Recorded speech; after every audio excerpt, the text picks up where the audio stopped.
চিপাঝাৰ সমষ্টিৰ পাথৰিঘাট গাঁও পঞ্চায়তৰ নৱনিৰ্বাচিত সভানেত্ৰী উপসভানেত্ৰী আৰু সদস্যসকলক আদৰণি আৰু কাৰ্যভাৰ অৰ্পণ অনুষ্ঠান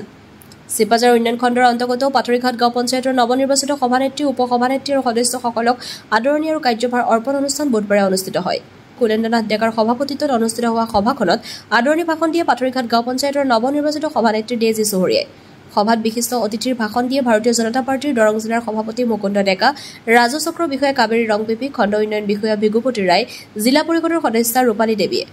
ভাষণ প্ৰসংগত বক্তাসকলে জাতিৰ পিতা মহাত্মা গান্ধীৰ সপোনৰ পঞ্চায়ত ৰাজ ব্যৱস্থা সঠিক ৰূপায়ণ কৰাৰ লগতে গ্ৰামাঞ্চলৰ সৰ্বাংগীন উন্নয়ন কৰিবৰ বাবে আহ্বান জনায়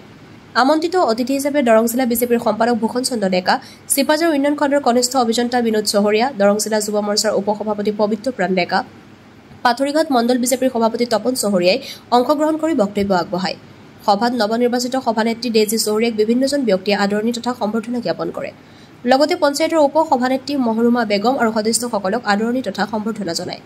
পঞ্চায়তৰ ফালৰ পৰা উক্ত সভাতে প্ৰায় ৩০ জন বিশিষ্ট সমাজকৰ্মী শিক্ষাবিদ সাংবাদিক গাঁও প্ৰধান পঞ্চায়তৰ প্ৰাক্তন সভাপতি ফুলাম গামছাৰে আদৰণি জনায় শেষত সচিব অতুল শৰ্মাক ধন্যবাদসূচক বক্তব্যৰে সভাৰ সামৰণি পৰে নিউজ ডেস্ক ৰিপাব্লিক আছাম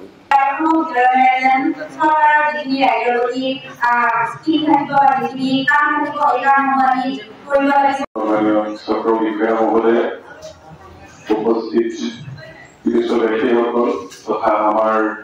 সদৰুঘাট গাঁও পঞ্চায়তৰ নৱনিৰ্বাচিত সদস্য আমাৰ দায়িত্ব দিছে আৰু বিভিন্ন পৰ্যায়ত ইতিমধ্যে আমাৰ এই কামসমূহ পৰিচালিত হ'ব আৰু আমাৰ ঠিক তেনেকুৱা সময় মাজৰ সময়খিনি অতিবাহিত হৈছে মই এই কথাটো এইকাৰণে দাঙি ধৰিছো যিহেতু আমাৰ এখন নতুন পঞ্চায়ত সভানেত্ৰী আৰু পৰিকল্পনা হয় যিকোনো খবৰ আৰু বিজ্ঞাপনৰ বাবে যোগাযোগ কৰক 7896121996 লগতে 7002537271 আৰু 9854011916